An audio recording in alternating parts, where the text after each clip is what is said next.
Segundo Samuel, capítulo 23, do versículo 1 ao 5, começando no primeiro, a Bíblia diz: E estas são as últimas palavras de Davi. Diz Davi, filho de Jessé, e diz o homem que foi levantado em altura, o ungido do Deus de Jacó, e o suave em salmos de Israel. O Espírito do Senhor falou por mim, e a sua palavra está na minha boca. Disse o Deus de Israel, a rocha de Israel, a mim me falou. Haverá um justo que domine sobre os homens, que domine no temor de Deus. E será como a luz da manhã, quando sai o sol da manhã sem nuvens, quando pelo seu resplendor e pela chuva a erva brota da terra. Ainda que a minha casa não seja tal para com Deus, contudo estabeleceu comigo uma aliança eterna, que em tudo será bem ordenado e guardado, pois toda a minha salvação e todo o meu prazer está nele, apesar de que ainda não o faz brotar. E oremos. Amado Pai, obrigado pela palavra, tua palavra é eterna, santa, perfeita. Ajude-nos agora a aprendermos dela. Que o Senhor possa conceder o teu poder para mim, para que eu traga esta noite a pregação com poder, com eficácia. Nos dê também o teu Espírito esta noite, do seu poder para ouvirmos com fé. Nós pedimos isso em nome de Jesus. Amém. E vamos então nos sentar esta noite e estamos então na reta final da vida de Davi e ele está aqui nos seus últimos anos de vida e ele sabe disso. Davi está a par da situação e haviam certas coisas que Davi observava em sua vida e algumas dessas coisas ele via. Não era a primeira vez que ele via, ele já vinha observando, já estava a par dessas coisas desde sua juventude, não era novidade.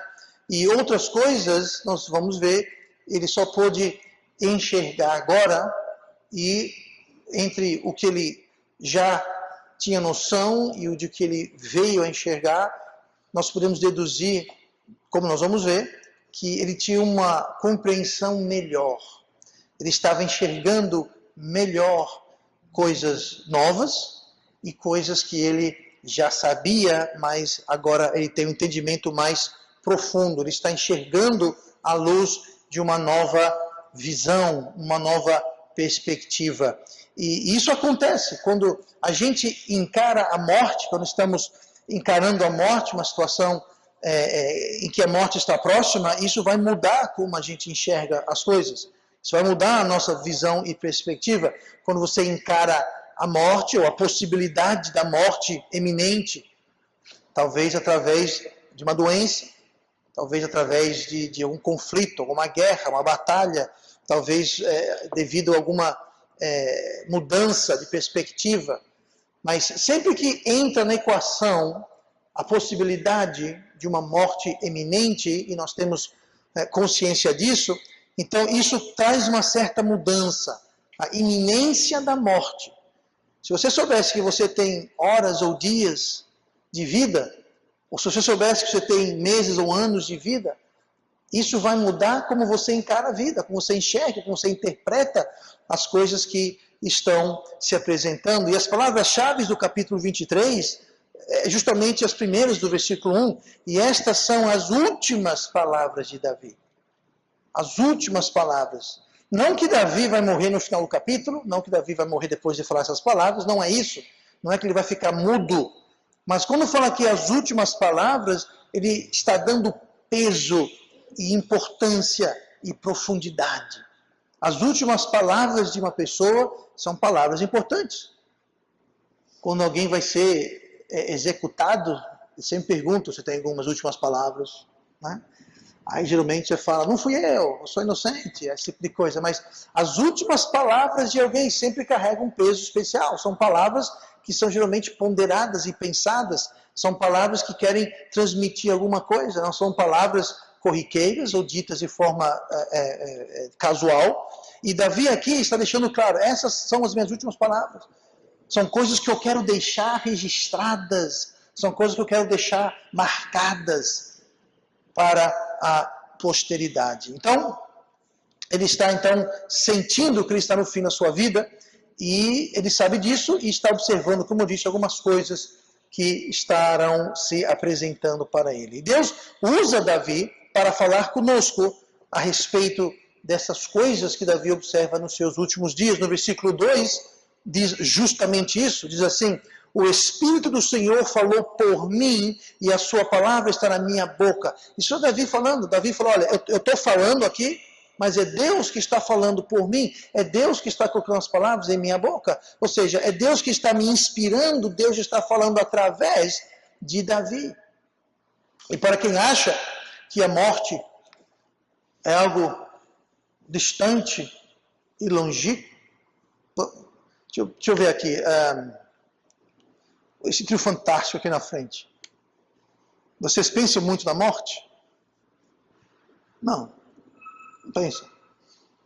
Certo? Quantos anos você tem? Deixa eu ver aqui. Quantos anos você tem? 13? 30? Tem não, 30. 13. 13 e 12. Veja bem, somando aí não dá nem meio copo. Tá? Mas alguém no início da sua juventude não está pensando na morte. Você pega alguém assim como o Micael, que já está com o pé na cova, entendeu? Alguém assim que está em idade avançada. Ele já pensa mais na morte. Mas para a gente que pensa que a morte está distante, lembre-se disso. Ninguém sabe o dia da sua morte. Alguém com 13 anos pode morrer amanhã. Essa pode ser a última mensagem que vocês estão ouvindo. Que alívio, pastor. Não é isso que eu quero dizer. Alguém com o irmão Jaiso aqui? Quem sabe quantos dias de vida ele tem? Ou meses, ou anos? Então a natureza humana tem uma tendência de projetar lá para bem longe a morte. A morte, sim, tá, todo mundo morre. Eu sei disso, pastor, todo mundo morre. E é uma distância. Você pergunta para alguém com 13 anos, 33 anos, 63 anos, 103 anos, eles estão pensando assim, não, a morte é para depois. Bom, com 103 talvez não, mas ninguém está pensando para a morte para agora. Nós sempre empurramos aquilo para frente como se fosse algo longe, distante, não relacionado conosco. Algo que não tem nada a ver comigo. Sim, eu vou morrer, mas até lá Jesus vai voltar. E francamente, se a gente morrer ou Jesus voltar, o efeito é o mesmo, nós estaremos perante Ele. Então quem pensa que a morte é algo distante, a gente não sabe que pode ser hoje, pode ser amanhã, o dia que nós vamos entrar na eternidade. Então nós devemos viver com esse conceito, devemos conviver com a ideia de que podemos estar vivendo nossos últimos dias de nossas vidas. E não é nenhum exagero, nós podemos sim, de fato, estar fazendo isso. Então, eu queria ver algumas coisas que Davi podia enxergar melhor agora e enxergar com mais clareza ao se aproximar da sua morte. E o tema que nós vamos destrinchar no capítulo 23 de 2 Samuel é justamente um que reflete isso. E o tema é olhando pelos olhos da morte. Olhando pelos olhos da morte. Olha comigo no versículo 1 e diz assim: e estas são as últimas palavras de Davi. E vamos parar aí. Estas são as últimas palavras de Davi. Davi enxergava muito melhor agora a sua responsabilidade com os que deixaria para trás. Ele podia entender agora com mais clareza a responsabilidade com aqueles que o seguiam, os seus filhos, os seus netos, os seus conterrâneos, as pessoas que ele estaria deixando para trás. E ao passo que a gente se aproxima da morte, nós devemos ter essa ideia em mente. Ao passo que a gente se aproxima da morte, nós temos que entender que nossas palavras vão carregar uma maior importância. Muitas vezes essa ideia não acontece tanto quanto as pessoas gostariam que acontecesse, mas muitas vezes pode chegar até o ponto de alguém estar no leito da morte, na beira da morte, para tomar uma decisão. Talvez alguém que a vida inteira rejeitou Cristo e no leito da morte, pode ser que ele faça uma decisão. Pode ser. Muitas vezes é no leito da morte que pessoas que estão sem falar há anos e talvez décadas fazem as pazes. Eu não apostaria muito nisso, e especialmente na questão da salvação, pelo simples fato que você não sabe se você vai ser o dia e a hora que você vai morrer, você não sabe se você vai ter oportunidade de tomar essa decisão, ou se você vai estar lúcido. Hoje em dia, dificilmente alguém que está internado, né? Hoje em dia você passa mal, te leva embora para o hospital, te internam, se você ficar ruim, geralmente você é sedado. E geralmente hoje em dia nos hospitais, quando a pessoa vem a óbito, ela não está consciente. Ela está em coma, ou induzido, ou dopado, enfim. Então dificilmente, não é sempre que pode garantir que você vai estar lúcido. Então alguém que arrisca, muita gente aposta nisso, né? Eu vou viver igual o cão, vou viver como eu quero. Aí quando eu tiver com o pé na cova, já morrendo, para dar muito suspiro, aí eu aceito a Cristo. Bom, boa sorte com isso. Eu não recomendo, mas cada um com o seu, né? Então, tem que ter muita atenção para isso, porque assim como Davi, nós temos pessoas que vão nos seguir, que estarão olhando e contando conosco e com o que nós vamos deixar para trás. Às vezes, nessas últimas horas de vida, homens e mulheres de Deus, pessoas que poderíamos dizer são gigantes da fé, pessoas que caminharam com Deus, nessas últimas horas entre a vida e a morte, que muitas vezes elas dizem as suas mais sublimes palavras e dizeres. Existe um livro que infelizmente eu não tenho, eu tinha, mas eu emprestei para alguém gostou tanto do livro que não me devolveu.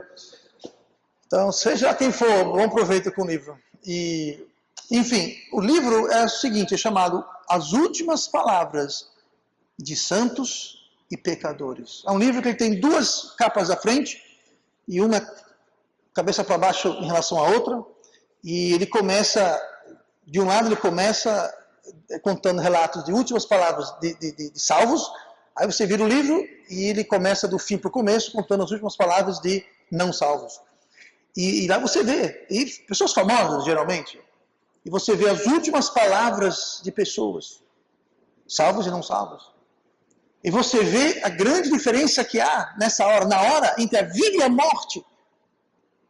As últimas palavras, não foi o caso de Davi, como eu falei, Davi não morreu logo após essas palavras, mas estamos falando desse livro que eu me refiro, as últimas palavras de pessoas conhecidas, pessoas famosas, muitos, talvez não salvos, mas em todo caso, Davi aqui, ele reconhece suas palavras, são as últimas, ele reconhece que suas palavras serão ouvidas por gerações após ele, serão ouvidas por seus familiares, serão ouvidas por gerações, e o poder que essas palavras carregavam. E com a aproximação da morte, vem a realização da necessidade de deixar algo para aquele que nos segue. Deixar uma herança. Eu não estou falando de dinheiro, não estou falando de bens materiais. Eu estou falando com a aproximação da morte, e francamente, a cada dia, cada um de nós se aproxima da morte. Se você vai morrer amanhã, daqui a 50 anos, cada dia você está mais próximo da sua morte. Isso é algo indiscutível. Então, a cada dia que passa, se pergunte, o que eu estou deixando? Qual o marco que eu estou deixando para trás desse mundo? Qual a marca, qual o registro que eu estou deixando para trás deste mundo, além de uma lápide em um cemitério? Vai ser isso o marco? Vai ser isso a evidência, a prova de que você passou pela Terra, passou X anos aqui na Terra e que você tem deixado para trás é uma lápide que diz, aqui jaz fulano de tal, nascido, morrido, é isso? Qual o marco? Davi aqui está deixando um marco. Ele está registrando algo para a posteridade. Existem pessoas que vão contar a seus filhos a diferença que você ou eu fizemos na vida deles. Haverão crianças que vão crescer e vão ter os seus filhos e vão dizer a diferença que você e eu tivemos na vida daquelas pessoas.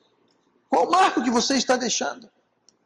Existirá alguém em algum lugar na terra que vai lembrar de algo que você fez, algo que você disse, que impactou e fez uma diferença na vida deles?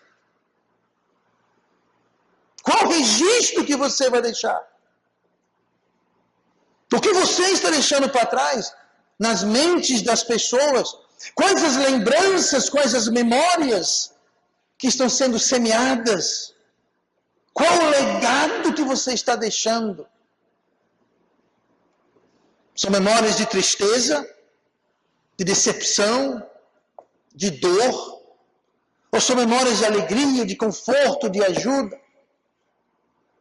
Davi deixou uma impressão, como pegadas na areia. Elas estão lá registrando a sua passagem por este mundo. Pessoas grandes, famosas, que se acham importantes, muitas vezes têm erguido em nome deles ou erguem para si mesmos estátuas. Você vê, nós temos aqui em Maceió estátuas para o Marechal Deodoro. E tem mais alguma, só conheço essa. Que foi uma grande figura, se não me engano, foi o primeiro presidente da República do Brasil, não foi isso? Algo assim. Pois é. Não foi ele, obviamente, mas lá está. Uma estátua, uma homenagem, um monumento. Qual homenagem, qual monumento, qual marco você e eu estamos deixando na vida das pessoas? Nós vamos poder olhar para trás e falar, olha, fulano, fulana fez isso e aquilo. Me ajudou nisso, me ajudou naquilo. Ajudou a construir uma igreja. Ajudou no ministério, ajudou pessoas, levou almas a Cristo. Trazia pessoas para a igreja. Era um encorajamento para as pessoas, ou o oposto. Qual o nosso marco, qual a nosso registro que vamos deixar para trás? E ao se aproximar do fim, Davi aqui está escolhendo bem as suas palavras, para deixar um gostinho bom no paladar das pessoas. Então, ao se aproximar ao fim, ao olhar a vida através dos olhos da morte, pergunte-se, o que nós estamos deixando? Qual o nosso legado? Estamos deixando para trás para aqueles que nos seguem. Olhando no versículo 1 do capítulo 23 de 2 Samuel. E estas são as últimas palavras de Davi. Diz Davi, filho de Jessé, e ponto. Vamos parar por aí, vamos só ver essa palavra. Filho de Jessé. Não só Davi enxergava melhor a sua responsabilidade com os que vinham atrás dele, que o seguiam, Davi também enxergava melhor de onde Deus lhe trouxe. De onde Deus tirou Davi. Aqui ele fala, filho de Jessé. Agora, note, quem está falando isso é Deus. Deus está se referindo a Davi como filho de Jessé. Lembre-se, aqui Davi está já com seus 70 anos de idade, tem reinado por várias décadas, e ele é o rei de Israel, autoridade suprema. O grande guerreiro, o grande salmista, o grande conselheiro, esse é o grande Davi. Mas Deus refere ele como o quê? Filho de Jessé. Filho de Jessé. Quanto mais velho Davi ficava, mais ele percebia o quão milagrosa foi sua vida. Quanto mais tempo ele vivia, e aqui com seus 70 anos, olhando através dos olhos da morte, ele via como a vida dele foi um verdadeiro milagre. Verdadeiro milagre. Gente, reis, pense nisso, reis não nascem em famílias desconhecidas. Reis, eles nascem de nobreza. Reis não vêm de famílias obscuras. Deixa eu perguntar uma coisa aqui. Quem era Jessé? Nós só sabemos quem era Jessé porque Davi era filho dele. Jessé era o pai de Davi. Se não fosse Davi, Jessé, desconhecido. Reis, eles vêm da nobreza. Reis, eles são treinados pelos melhores mestres e tutores. Ninguém nunca havia ouvido falar da família de Jessé. Ninguém. A família de Jessé era obscura, desconhecida, sem importância. O destino natural de Davi seria ser um pastor de ovelhas em obscuridade. Antes de ele subir para a fama e Deus exaltá-lo, ele era o quê? Um pastor de ovelhas. O caçula da família, não é nem o primogênito, era o caçula.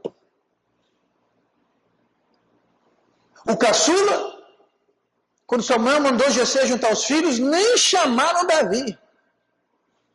Nem chamaram Davi, de tão desprezado que ele era. Samuel falou, mas peraí, você não tem mais filhos? Ah, tem um, mas aquilo ali é uma piada, nem chame ele. Samuel falou, eu não vou fazer nada até que ele esteja aqui. E de fato, assim que ele entrou, Deus falou, é esse. É interessante como Deus escolhe as coisas desprezíveis desse mundo. Por isso que há esperança para nós, amém? Mas aqui nós temos Davi reconhecendo de onde Deus o tirou. Mas Deus fez tudo isso na vida de Davi, o ergueu para grande guerreiro, grande campeão, um grande rei, sem precisar de nobreza, ou de tutores, ou de aprovações do Congresso, ou recomendações de ninguém. Deus ergueu Davi a ser o rei de Israel. E foi milagroso. Eu entendo um pouquinho, e eu tenho o mesmo sentimento que Davi teve. Durante anos e anos, eu lia livros, eu ouvia mensagens, ia para conferências bíblicas, ouvia falar de grandes pregadores, famosos, conhecidos, de sucesso e destaque. Ouvi o meu pastor falar, eu lia nos livros, ouvia nas mensagens que eu ouvia, eles pregando e referências sendo feitas a esses grandes homens de Deus, e essas grandes igrejas, e quando eu falo grande eu não me refiro apenas tão somente em tamanho, mas igrejas realmente consagradas e abençoadas e usadas por Deus, e durante anos e anos e anos eu ouvia falar e eu ouvia essas pessoas e essas igrejas. E eu mencionei outro dia, eu não tenho um pedigree cristão, a minha criação não foi num lar cristão, eu não fui para nenhum grande seminário cristão, eu não tive nada, eu não tenho um pedigree nenhum, eu fui salvo aos 25 anos de idade.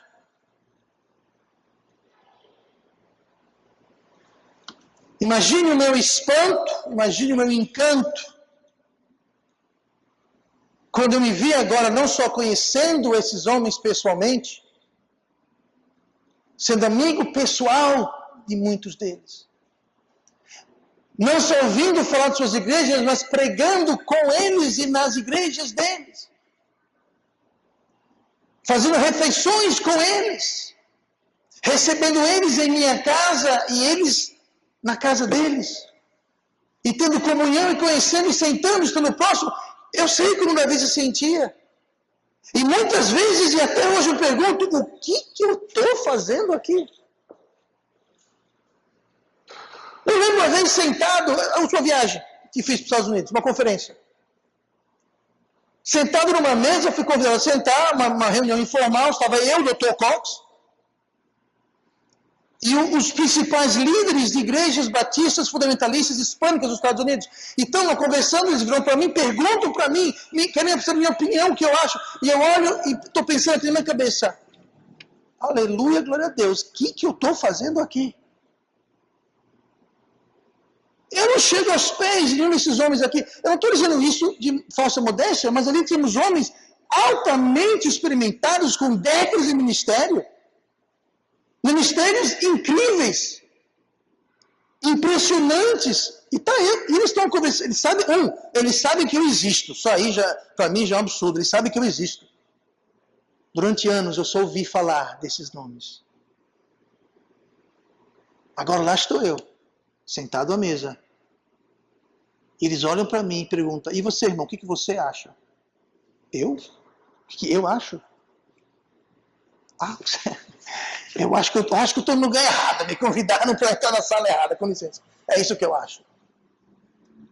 Gente, Davi não pertencia entre os grandes e os valentes de Israel.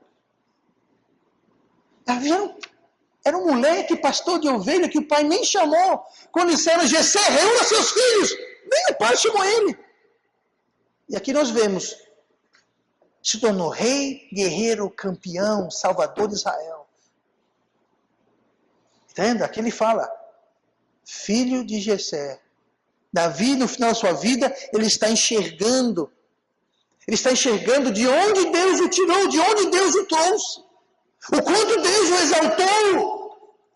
E apesar de ele ter essa percepção durante sua vida, com certeza é agora, aos 70 anos de idade, se aproximando do fim dos seus dias, que ele tem uma apreciação melhor, mais profunda, mais completa, de onde Deus o tirou.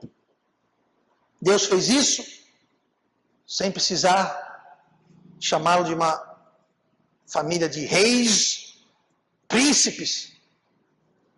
Mas Deus só precisa de um coração rendido para segui-lo e de mãos dispostas para servi-lo.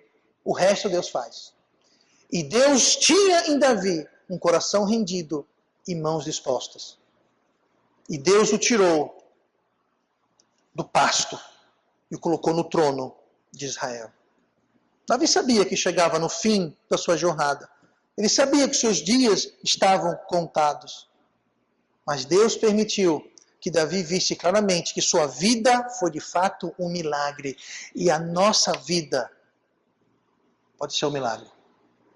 Gente, eu francamente considero a minha vida pessoalmente um milagre. Se você me conhecesse, e não estou falando que hoje sou uma pessoa maravilhosa não, apesar de eu ser, mas se você me visse 27 anos atrás, antes de eu ser salvo, se você me visse hoje, eu sou uma pessoa totalmente diferente.